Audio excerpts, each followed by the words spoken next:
पुस्तकाचं नाव आहे अघळ पगळ पु ल देशपांडे एकेकाचं मराठी. यापुढे बाया बापण्यांच्या मराठीत लिहिलं पाहिजे. मराठी साहित्य संमेलनातील हा एक अध्यक्षीय आदेश होता. काही झालं तरी जातीय अहंकारापासून मुक्त नाही लेखो तुम्ही. अरे सोन्या, तुला काय किंवा मला काय, जो काही पगार मिळतो त्यात जातीय बितीय तर सोडाच, पण कसला चिमूटभर तरी अहंकार परवडतो का? लेका परवा ठाकूरद्वारचा भिकारी खेकसला माझ्या अंगावर. काय सांगू तुला, मध्ये मध्ये काय उभं राहता. साली भीक नाही घालायची ऐपत तर निदान आमच्या धंद्याच्या आड तर येऊ नका. सोन्या, हे भिकाऱ्याचे शब्द आहेत, ऐक. मी अक्षर न बोलता बाजूला झालो. समोरच्या फुटपाथवर तुम्ही त्या होमिओपॅथीवाल्या डॉक्टरकडे साबुदाणे घ्यायला गेला होतात ना, तेव्हाची गोष्ट. अरे साबुदाणे घ्यायला गेलो नव्हतो, स्वागत समितीचा सभासद नोंदवला त्याला. कसली स्वागत समिती? अरे हीच लामणगाव मराठी साहित्य संमेलन. असल्या गावाचं नाव आहे आपल्या देशात? अरे तुला काय वाटलं तुमच्या देशात फक्त पुणे आणि मुंबई दोनच गावं आहेत? जातीय अहंकार म्हणतो ना, तो मी हाच. तिथे आहे ही संस्कृती, तिथे बोलता ती भाषा. हा सोन्या बागलाणकर आणि मी, आमचा संवाद. पुष्कळ वेळा सोन्या बागलाणकर काय बोलतो हे त्याचं त्याला कळतं की नाही देव जाणे. सुमारे एक डोसा संपवून दुसरा यायला लागतो तितका वेळ सोन्या बडबडत होता. त्यावरून मला एवढंच उमगलं की हल्ली जी काही मराठी म्हणून भाषा लिहिली जाते ती बहुजन समाजाची नाही. ती फार तर फार तुमच्या पुण्या मुंबईची असेल. सोन्या: अरे सोन्या, पुण्याची आणि मुंबईची मराठी फार निराळी आहे. पुण्याच्या मराठीत मस्त ठसका असतो लेका. आपल्या अंतूर रानड्याची मेहुणी आली होती चाळीत, आठव? मुंबईची एक तरी पोरगी तसलं मराठी बोलेल काय? उगीच पुण्या मुंबईची मराठी एकाच गाठोड्यामध्ये बांधू नकोस हा. अंतू रानड्याची मेहुणी हा उल्लेख सोन्याला जिथे लागला त्या जागेला मराठीत जिव्हार म्हणतात. कारण त्यानंतरचा समोरचा डोसा तो क्षणभर नुसताच निरखून पाहू लागला. धनाजीला कोणाचा तरी घोडा पाण्यात दिसत होता किंवा कोणाच्या तरी घोड्याला कोणीतरी पाण्यात दिसत होतं, अशी अंतू रानड्याची मेहुणी त्याला डोशामध्ये दिसत असावी. घारे डोळे, पिंगट केस. सोन्या पंधरवडाभर आऊट होता. रविवारचा आमचा ठरलेला मद्राशी चुकवून तिला मॅजेस्टिकला मॉर्निंग शो दाखवायला घेऊन गेला होता. असो. अरे भलतीकडे भलते विषय काढतोस तू. हे संमेलन गाजणार आमचं तुमच्या पुण्या मुंबईच्या. अरे पुन्हा पुण्या मुंबई? अरे बाय पुण्या मुंबई, आय मीन तुम्ही हे जे तुमच्या तथाकथित सुसंस्कृत समाजाच्या. अरे तथा कसलं थित म्हणालास? अरे कथित म्हणजे ज्याला आपण मराठीत सो कॉल्ड सभ्य किंवा कल्चर्ड समाज म्हणतो ना, त्याच्या मराठीला तुम्ही जे स्टँडर्ड म्हणता त्यालाच आमचे अध्यक्ष सुरुंग लावणार आहेत. आणि म्हणून तर आम्ही हे संमेलन लामणगावला घेतलंय. तुम्ही म्हणजे? अरे म्हणजे आज ज्यांना मराठी भाषेला संस्कृत भाषेच्या सोहळ्यात गुंडाळून ठेवली आहे ना, त्याची खात्री पटली आहे त्या आम्ही सगळ्या लोकांनी. मजाच आहे. ऐक, म्हणजे मराठी संस्कृतच्या सोहळ्यात गुंडाळली आहे मला माहीतच नव्हतं. अरे तुला कशाला माहिती असेल?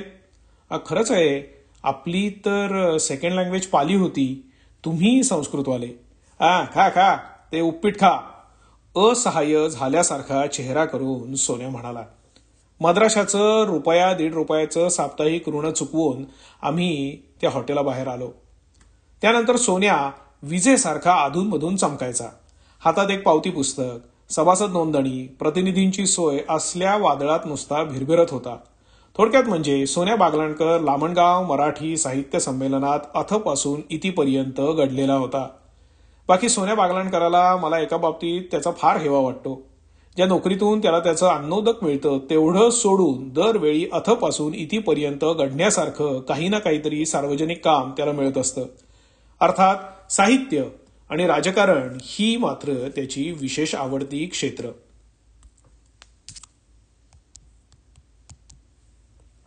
आता हे कुठलं तरी लामणगाव मराठी साहित्य संमेलन त्यांनी लावून घेतलं होतं.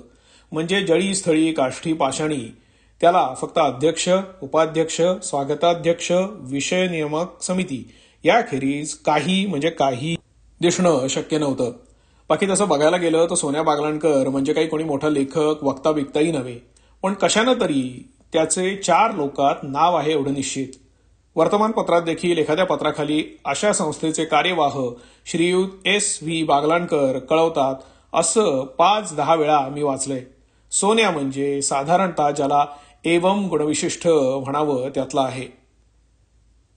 आणि एके दिवशी वर्तमानपत्रात सोन्याच्या लामणगाव साहित्य संमेलनाचा वृत्तांत छापून आला. अध्यक्ष भाषण करत आहेत असा फोटोही होता. स्टेजवरच्या कोपऱ्यात एक चष्मेवाला ठिपका दिसत होता, तो सोन्या. शुद्ध लेखनाची अडगळ दूर करा असा अध्यक्षीय संदेशही होता तिथे. माझं वर्तमानपत्री वाचन साधारणतः मथळ्यावरच संपतं. अगदीच तसं विशेष असल्याखेरीज मी मजकुरामध्ये तोंड घालत नाही.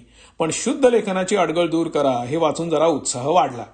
मराठी शुद्ध लेखन आणि इंग्रजी स्पेलिंग या मुलांच्या प्रगतीच्या मार्गावरच्या धोंडी आहेत हे माझं जुनं मत आहे.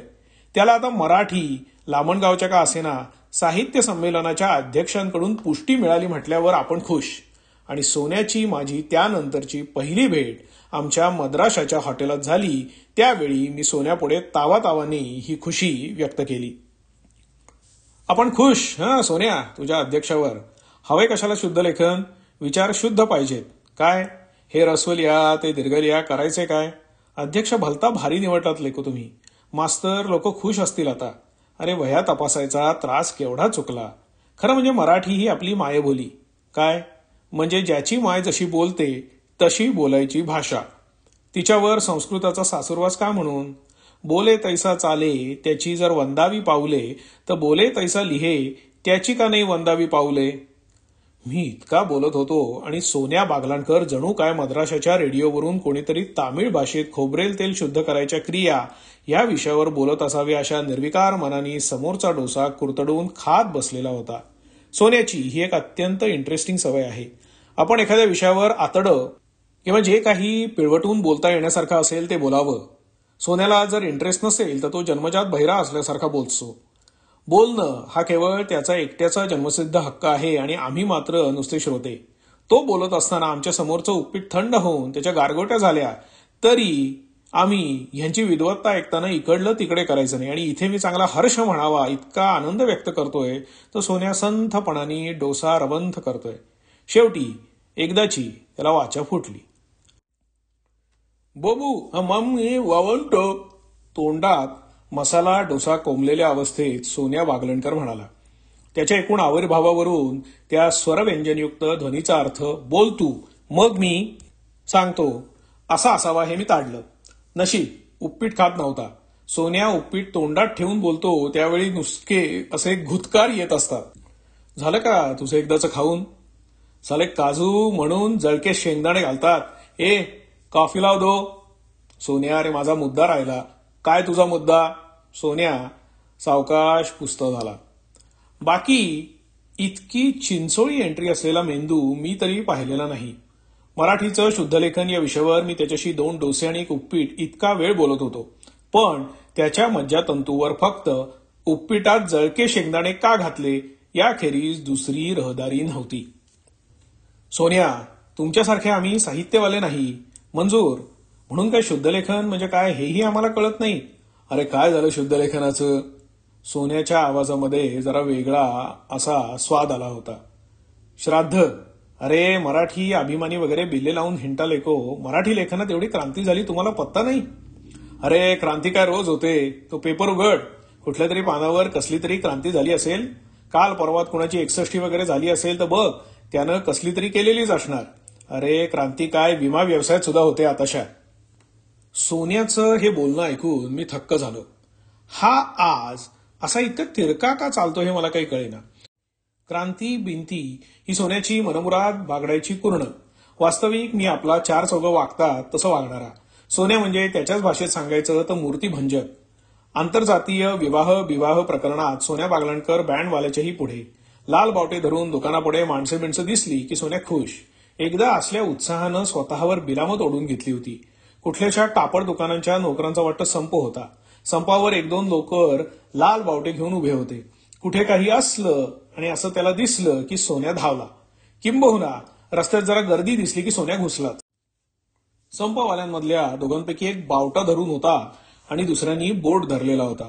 सोन्यानं बोर्डावरचा तो हलकट मालकाच्या कुटील कारवाया कामगारांचं रक्त पिणारा नराधम वगैरे मजकूर नेहमीप्रमाणे मोठ्याने वाचला. सोन्याला रस्त्यातली कुठलीही पाटी हळू वाचताच येत नाही.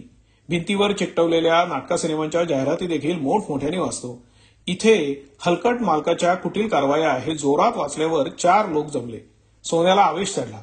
बोर्डावरचा सगळा मजकूर त्यांनी ठणकावला. बावटेवालाही खुश झाला. सोन्यानं त्याची चौकशी सुरू केली. सकाळपासून बिचारा चहा सुद्धा न घेता उभा होता. संपावरचे बाकीचे 2-4 लोक होते ते बावटा धरायची ड्युटी करायला आलेच नाहीत. मग सोन्याला दया आली. त्याला आणि त्याच्या बोर्डवाल्या सोबत्याला चहा पाणी करायला पाठवलं आणि स्वतः बावटा घेऊन तिथे तो उभा राहिला. आणि पुढला तपशील गाळून मुद्दा सांगायचा म्हणजे तो तिथे चहा पित राहिला आणि पोलिसांनी सोन्याला उचलला. पोलिसाला चूक उमगली की काय झालं देव जाणे, सोन्या लगेच सुटला. पण दुसऱ्या दिवशी ऑफिसात लाल बावटा आणि क्रांती याखेरीज विषय नव्हता. असला हा सोन्या मला क्रांती काय रोज होते का म्हणून सांगत होता. म्हणजे दुसरीकडे क्रांती करता करता सोन्यानं स्वतःचीच क्रांती केलेली होती. कदाचित मला अगदीच हा समजून तो विषय टाळत असावा असं मला वाटलं आणि मी जरा थोडंसं चिडूनच म्हटलं, सोन्या लेखो तुम्ही आम्हाला प्रश्न विचारता त्यावेळी आम्ही आमच्या अकलेच्या गंजी फ्राकाची सगळी फाटकी भोकं अख्खा शर्ट वर करून तुम्हाला दाखवायची आणि तुम्ही मात्र आमचे प्रश्न शिशुवर्गातल्या कार्ट्याचे असल्यासारखी ट्रीटमेंट देऊन दुर्लक्ष करायचे. काय चला झकास न्याय ह्या. बरोबर आहे, तुमची प्रोफेसर लोकांमध्ये ये जा आणि आम्ही कारखुंडे. कसा कोण जाणे, पण हा बाण सोन्याला लागला आणि तो झटक्यात रिंगणात आला. अरे हे बघ, मानवाला सर्वात जर मी ओळखलं की सोन्या आता सिरियस आहे. सोन्यानं माणसासारख्या माणसाला एकदा का मानव म्हटलं की ओळखावं की सोन्याची गाडी निघाली. त्यानंतर मग त्याच्यापुढे नुसताच डोसाच काय अख्खा उडपी जाणून जरी सहस्त्र डोसे चर्र चर्र करत बसवला तरी सोन्याची गाडी विषय सोडून जरा इकडे तिकडे सुद्धा जायची नाही. हे बघ, मानवाला जर काही कबूल करायला सगळ्यात मोठी लाज वाटत असेल ना तर ते म्हणजे आपला पार बुर्जा कसा उडाला आहे. अरे कबूल, पण आपला मराठी विषय मराठी भाषेचं नवं शुद्धलेखन आहे. त्याचा तुझा बुर्जा उडण्याशी काय संबंध. सर्व विषयात नापास झालेल्या मुलाचं प्रगती पुस्तक हातात धरून त्याचा बाप ज्या चेहऱ्यानं आपल्या त्या कुलदीपकाकडे पाहतो तसं सोन्या बागलणकरानं माझ्याकडे पाहिलं. आत तव्याच्या काळजात देखील डोशानं चर्र करून सोन्याच्या विकलावस्थेतल्या चेहऱ्याला सिनेमात ढुम ढुम ढिम हे हे करतात तसा बॅकग्राऊंड म्युझिकचा इफेक्ट दिला. क्षणभर स्तब्धता झाली. खिडकी पलीकडून कावड्याचं काव देखील ऐकू आलं आणि मग भगवान उवाच, अरे गेल्या महिन्यात मी भयंकर बिझी होतो, तुला ठाऊक आहे. लामणगाव साहित्य संमेलनात आम्ही स्वतःला पुरून घेतलं होतं. गाढवच आम्ही. सोन्या आत्मनिर्भेत्सना देखील कडक शब्दात करतो. हा एक त्याचा गुण मला आवडतो. मागे अशाच एका प्रसंगात तुला जगातल्या सर्वश्रेष्ठ गधड्याचं नाव ठाऊक आहे का असा प्रश्न विचारून लगेच त्यांनी सोन्या बागलणकर त्याला म्हणतात असं उत्तरही दिलं होतं. फुक्कड 1 महिन्याची लीव्ह नासून टाकली. अरे पण संयुक्त चिटणीस झालास तो, मी विचारलं. अरे झालो, पण का तर ह्या साहित्य संमेलनांना येत असलेल्या जत्रेचं स्वरूप जाऊन काहीतरी सॉलिड व्हावं ही इच्छा होती माझी. इथे मी सोन्याला छेडणार होतो पण म्हटलं जाऊ द्या. लामणगाव सारख्या रेल्वे स्टेशन पासून 70-72 मैल दूर असलेल्या आणि एसटीच्या रस्त्यापासून पुन्हा 2-2.5 मैल जिथे 1-2 करत जावं लागतं असल्या गावात साहित्य संमेलन भरवण्यात साहित्य जनता सन्मुख करणं वगैरे हेतू असले तरी सोन्याचा हेतू तेवढाच नव्हता. सर्व कार्यात सोन्याची प्रेरक शक्ती ही पाचवारीत गुंडाळलेली कुठली तरी कन्याकुमारीच असते. ऑफिसमध्ये सोन्या लामणगाव म्हणाला तेव्हा सुशा कोरफळे तथा पॅकिंग सेक्शनची साधना म्हणाली होती, म्हणजे अय्या आमच्या गावात आहे संमेलन. आणि पुढला कथाभाग सोन्याच्या शब्दात सांगायचं म्हणजे लाईक अ फूल या कोरफडीचे 25 रुपये भरून मी त्याला प्रतिनिधी करून घेतलं आणि इथे ही वेस्ट इंडिजची टेस्ट मॅच बघायला थांबली. सोबरचा गेम पाहतेही. स्वतःला अगदी ती इंद्र नरेंद्रू का कोण ते समजते आणि वर लामणगावला माझ्या आजीला भेटायला विसरू नका हे मला सांगते. हिच्या आजीला भेटा म्हणे. अरे जाऊ दे रे सोन्या, त्या संमेलनाचं बोल. सोन्यानं एकदा हात रुमालाचा बोळा करून कपाळ घासलं. नको असलेले विचार पुसायची त्याची आपली ही एक पद्धत आहे. तर लामणगावचं ते संमेलन गाजलं हे तू पेपरात वाचलंच असशील. अरे सोन्या, न गाजलेलं असं एखादं संमेलन असतं का रे तुमच्यामध्ये. सोन्याच्या कानी माझा हा प्रश्न गेला नसावा, कारण माझ्या प्रश्नाला उत्तर न देता सोन्यानं आख्यान चालूच ठेवलं. तू हे जे शुद्ध लेखनाचं म्हणतोस ना ते तिथेच निघालं आणि अध्यक्षांनी जे मुखी ते लेखी हा नारा दिला. काय दिला? नारा. नारा? अरे म्हणजे मिरवणुकीत ओरडायला एखादी लाईन लागते ना त्याला नारा म्हणतात. उदाहरणार्थ नेमकं त्याला ते आता आठवेना. इन्कलाब जिंदाबाद. मी सोन्याची सुटका केली. Right right. हा तसं ते मुखी ते लेखी म्हणजे असं मी त्याला विचारलं. अरे म्हणजे बोलावं तसं लिहावं. पूर्वी आम्हाला एक करावं तसं भरावं नावाचा एक धडा होता. मी थोडंसं विषयाला सोडून बोललो हे लक्षात आलं माझ्या. म्हणून लगेच सावरून म्हटलं अरे वा म्हणजे हे चांगलं झालं. म्हणजे आपण जसं बोलतो तसं लिहायचं. म्हणजे शुद्ध लेखनाची भानगड मिटली. वाह. माझ्यातर्फे तुमच्या अध्यक्षांचं अभिनंदन कर. तू एक झकास लेटर ड्राफ्ट कर तुझ्या हाय मराठीमध्ये. मी सही ठोकतो. असा अध्यक्ष पाहिजे आपल्याला सोन्या. सोन्या या अध्यक्षाला त्याच्या मास्तरनी पिटलेलं असणार. हे रस्व का, हे दीर्घ का, हे दीर्घच का, इथे अनुस्वार कुठे, तिथे स्वल्पविराम कुठे असं छळून. बस अध्यक्ष महाराजांचा तुमच्या विजय असो. आता मला वाटलं हा सोन्या गाल वाकडा होण्या इतपत तरी हसेल. पण कुठलं काय. अरे हे पा हुरळून जाऊ नकोस. मी स्वतः अभिनंदनाचं भाषण तिथे लामणगावलाच ठोकलंय. वेस्ट इंडिजच्या मॅचेस बघताय चाल्या. सोन्याच्या बोलण्यात पुष्कळदा प्रकटच्या मागचं स्वगत मुंबई बच्या मराठी गाण्यामागून कुठल्या तरी इंग्रजी बातम्या जशा ऐकू येतात तसं येतं. मी अध्यक्षांचे हे विचार क्रांतिकारक कसे आहे ते सांगितलं. एवढंच काय यापुढे शुद्ध लेखन मुर्दाबाद. बोलू तैसे लिहू हेही सांगितलं. नारे नारे दिले. येस. लोकांकडनं जाहीर प्रतिज्ञा घेतली. यापुढे सगळी पुस्तकं बिस्तकं बाया बापड्यांच्या मराठी. कुणाच्या? बाया बापड्यांच्या. अरे म्हणजे काय आई. आपलं साहित्य आहे ना ते काय पाहिजे लोकाभिमुख पाहिजे. अच्छा. ही लोकाभिमुखाची वगैरे भानगड मला काही कळलेली नव्हती. पण म्हटलं मरू दे जाऊ दे. तेव्हा भाषा कशी पाहिजे? जशी आपण बोलतो तशी. हा संस्कृतचा सासूरवास का? तर मराठी भाषेवरचं संस्कृतचं बेगड उडवून द्या हा ठराव माझ्या आधी अंबुजा देवी आजरे यांनी मांडला आणि मी ठरावाला पाठिंबा द्यायला उभा राहिलो. सोन्या ठराव म्हणजे सौ की कू?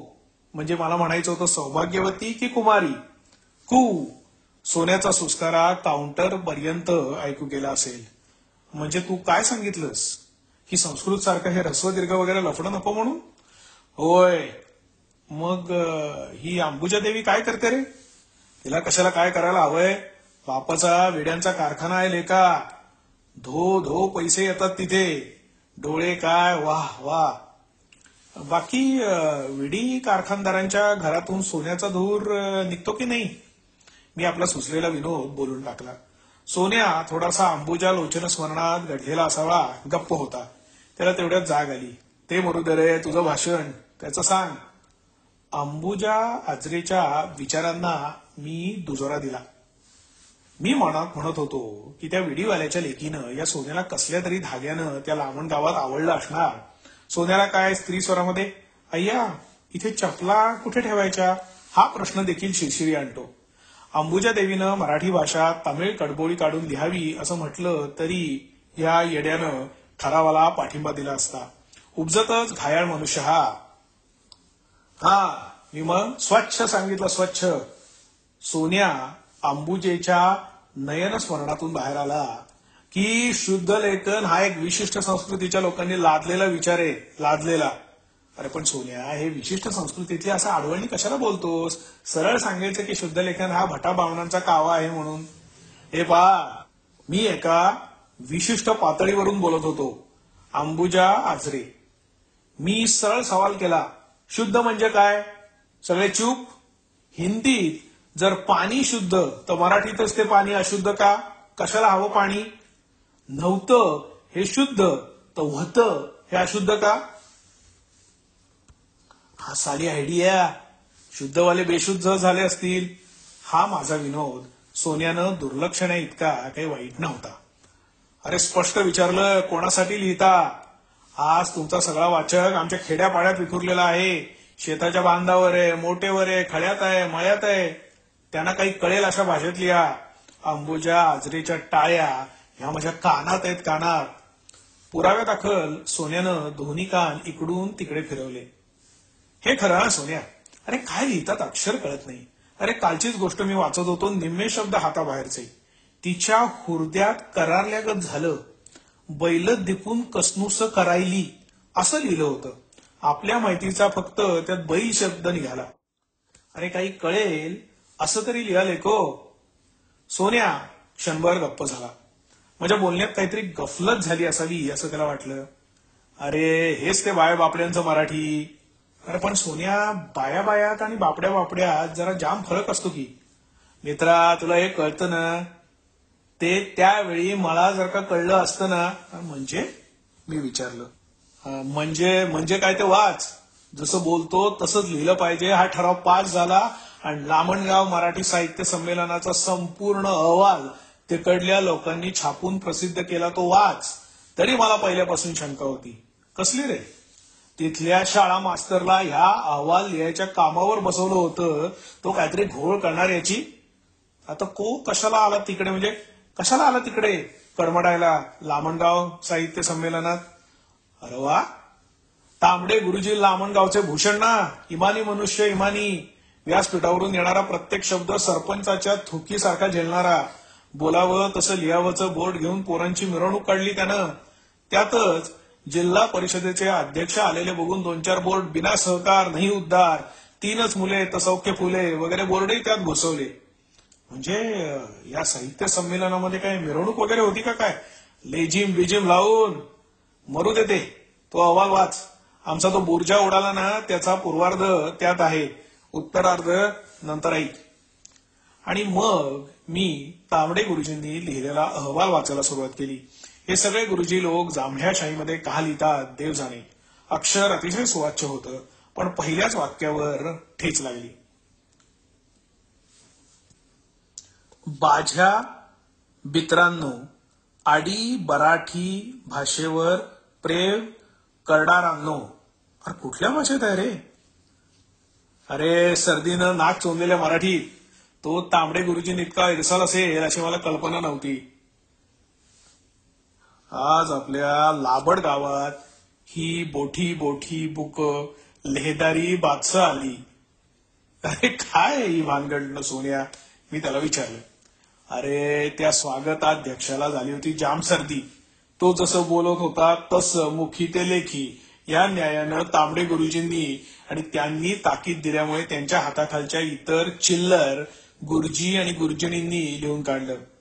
ह्या सगळ्याच बी स्वा आ आच्छी.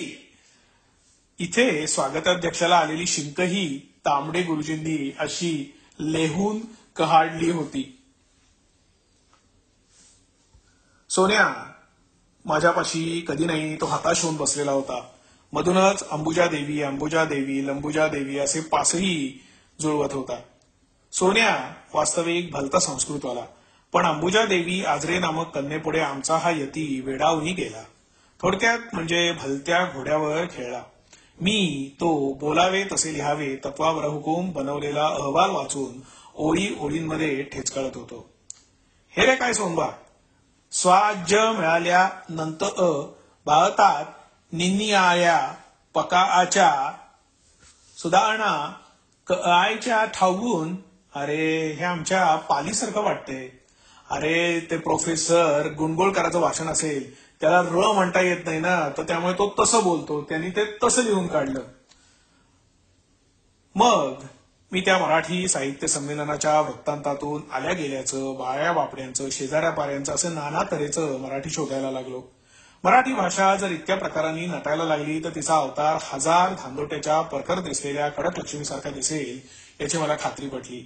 बाया बापड्यांच्या मराठीत झालेला मराठी नाट्यावरचा परिसंवाद तर भलताच नामी होता.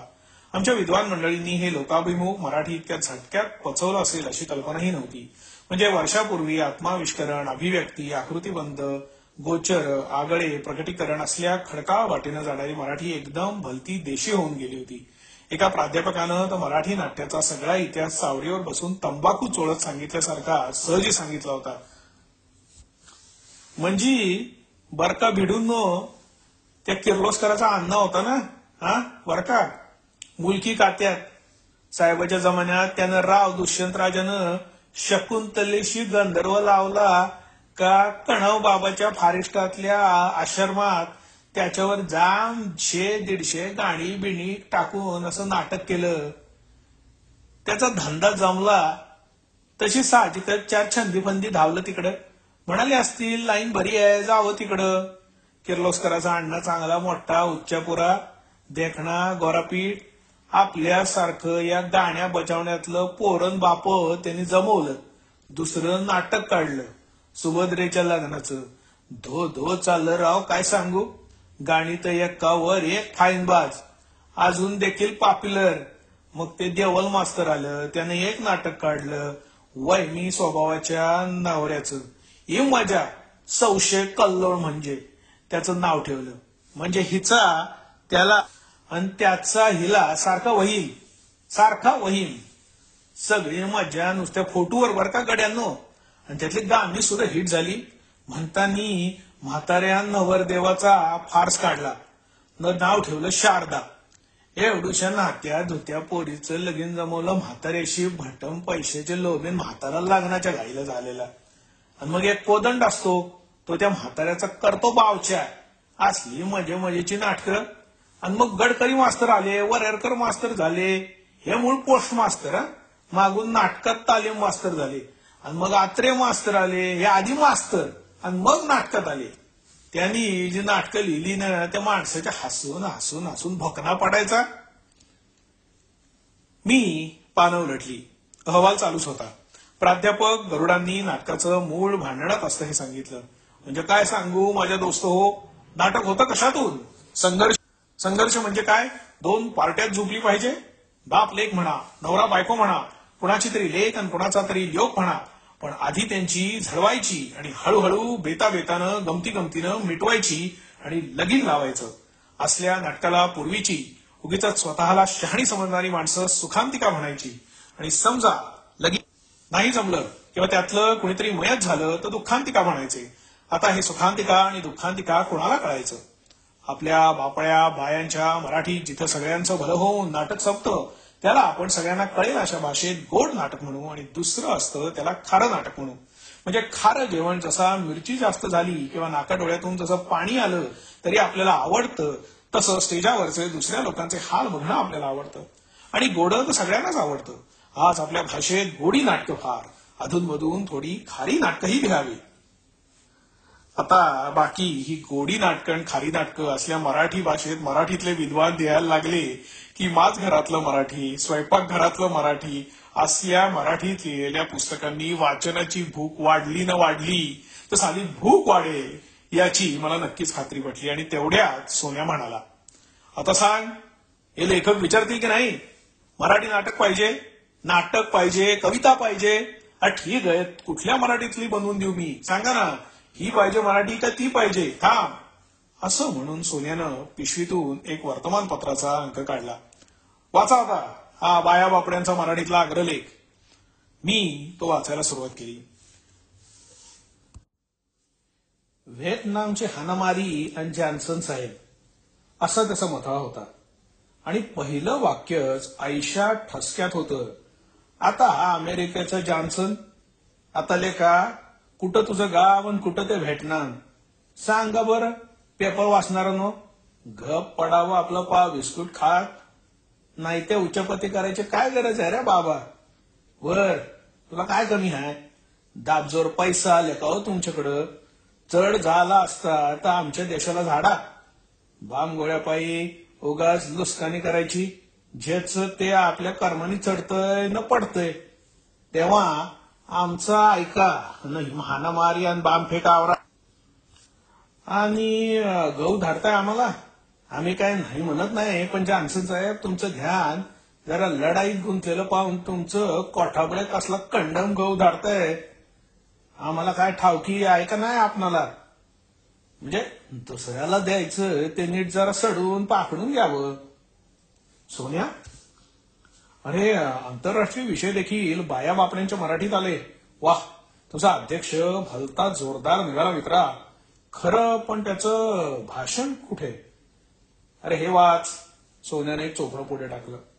माझ्या लंगोटी यारांनो, मैत्रिणींनो आणि यट्टे पट्टे हो. अरे वा सोन्या, तू काही म्हण, पण बंधू भगिनींपेक्षा ह्यात जरा नक्की जास्त सल्गे आहे. अरे पुढचं वाच. या साहित्य संमेलनाचा अध्यक्ष या भूमिकेतून मी आपणासमोर भाषाविषयक मूलभूत सिद्धांतांचं विवेचन करणार आहे. माझ्या सौंगड्यांनो, मानवी संस्कृतीच्या विकासात भाषेला परम महत्वाचं स्थान आहे. मानवी प्रगतीचा उल्लेख काढू गेल्यास गड्यांनो, विकासांतर्गत विरोधाचं आणि विरोधांतर्गत विकासाचं अद्भुत ताण कधी बरं काय यार, काय विशिष्ट रीतीनं प्रगत किंवा परागत अथवा ऊर्ध्वगत अथवा काय सांगू गड्यो, अधोगत सुद्धा झालेले दृगोच्चार होतात. अरे सोन्या, हे कुठल्या बाया बापड्याचं मराठी? यात कुठे कुठे आहे ते मुखी ते लेखी? ह्या मद्राशाच्या उपपीठात मधून मधून शेंगदाण्याचे तुकडे सापडतात तसे गडे हो सौंगड्यांनो पेरलेलं आहे की. हे कोणाचं मराठी म्हणायचं? अरे याला अध्यक्षाचं मराठी म्हणतात, सोन्याने सांगितलं आणि कॉफी आली. अरे त्याचं ठीक आहे रे, अध्यक्षाला हार झाले, टाळ्या झाल्या, आम्ही मोरू, बोलावं तसं लिहावं म्हणून हे लिहिणं आणि त्याला हे उत्तर. एका टाचणीनं जोडलेली 2 पत्र सोन्यानं माझ्या पुढे टाकली. बोली मराठीत. सोन्यानं अंबुजा देवीपुढे खिसा उलटा करावा तसं आपलं अंतःकरण उलटं केलेलं होतं. बस, आपण तुमच्यावर जाम खुश. लग्नाबाबत वाटाघाटी कराव्या म्हणतो तेव्हा बोला. सोन्या या माणसाला चक्कल जेव्हा के चणार ये दे जाणे. मुखी ते लेखी म्हणून असलं पत्र लिहायचं. अंबुजा देवींनी 4 ओळीत सोन्याला आमच्या हा हाणला होता. मिस्टर बागलणकर, आपण इतके आचरट असाल अशी कल्पना नव्हती. साहित्य संमेलनाला इतकी असंस्कृत माणसं येत असतील हेही मला माहीत नव्हतं. आपल्या सारख्यांनी एखाद्या मुंबईच्या मवाल्याला शोभेल असल्या भाषेत पत्र लिहिलेलं पाहून प्रथम संताप आला आणि नंतर किवही आली. माझा विवाह ठरलेला आहे. योग्य वेळी तुम्हाला निमंत्रण पत्रिका येईलच. तुला काय सांगू सोन्या, मी शोकसभेचा प्रस्ताव मांडायला वगैरे सुरुवात केली. काही सांगू नकोस, ही तिची निमंत्रण पत्रिका. सोन्या पिशवीतून जादूगार जसा गोट्या अंडी ससे वगैरे काढतो तशा एक एक वस्तू काढत होता. ती तरी बाया बापड्यांच्या मराठीत आहे का? अरे इंग्लिशमध्ये आहे. अरे सोन्या, तू आमचं ऐकणार नाहीस, पण सांगू का, मराठी, कानडी, मद्रासी, गुजराती कुठली भाषा असो, सगळ्यांना कळणारी भाषा एकच. कुठली? अरे स्वतःच्या मतलबाची. काय? You are right, you are right. ऐक आता माझं, आपण बुर्जा उडवणारातले नव्हे, ज्यांचा उडतो ना त्यांच्यामधले. किती तर सांगायचं तुला, ऐकत जा. बघ कॉफी थंड होतीये ती, घे. सोन्याला तसं ते निमूट कॉफी पिताना पाहून खरं सांगतो माझा कंठ दाटून आलेला होता.